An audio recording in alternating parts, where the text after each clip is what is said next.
convidado, como eu gosto de chamar, Mr. D, DF Donavon Frankenreiter. As I say, right? Oi. Take a look around and tell me what you see.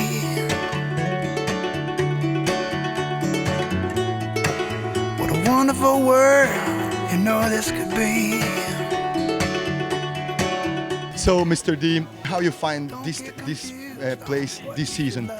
Well, I love this place. When I found out I was going to come play at the Billabong Pro in Rio, I was so excited because I love all of Brazil, but Rio is very special. You know, I love the sugar loaf. I love the big mountain with the Christ and everything that happens in Rio. And I don't know, it's amazing. The beaches are amazing, the people, and there's a lot of good energy here. You know, so when you're on the playa or in the ocean, whatever you're doing, it's a lot of good energy. We're kind of living in a high fashion about vintage boards, fish, all those different tails, and people surfing with twin fins and single fins. And you one of the pioneers for coming back this kind of vibes in surfing design. And what about you? Bring some boards or just your guitar quiver? I just brought one guitar, but I know I can borrow boards while I'm down here. So whatever I find, maybe tomorrow, maybe I can borrow.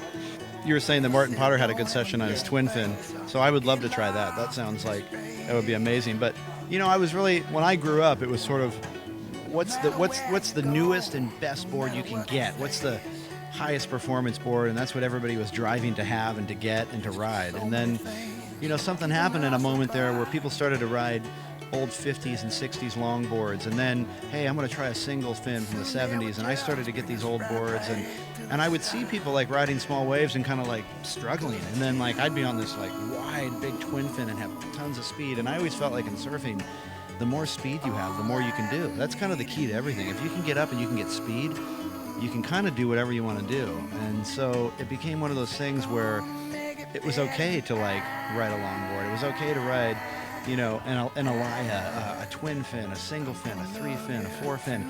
Because when I was growing up, it was like, what are you doing riding that board? You couldn't do it. But now it's like, it's cool to body surf. You can boogie board. You can do anything.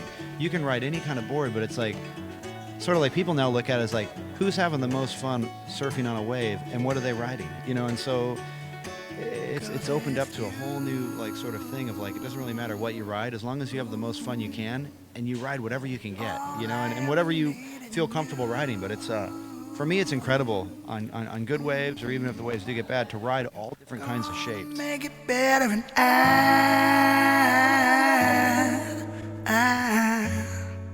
I'm gonna love you tonight.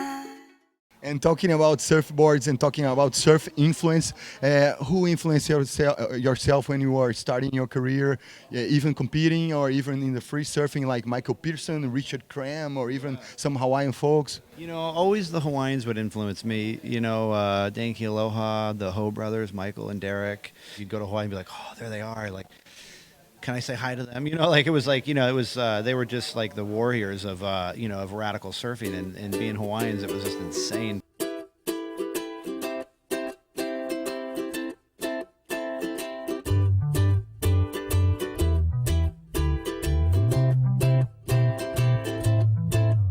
We could let this love be the fading sky. Changing chapters over here from surfing to music.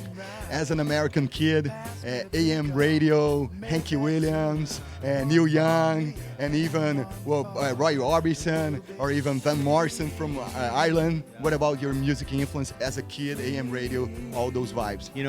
I listened to, and I still do today, I listen to everything. Somebody can be like, listen to this new band, or this new band, or this old band, and it's crazy because I don't like just one type of music. I love all of it. I hear something in every type of music. I'll hear something and goes, wow, that's cool. I'd like to, I get inspired by that. When will the weather ever let us go? I guess we'll have to wait until the trade winds blow, and we'll be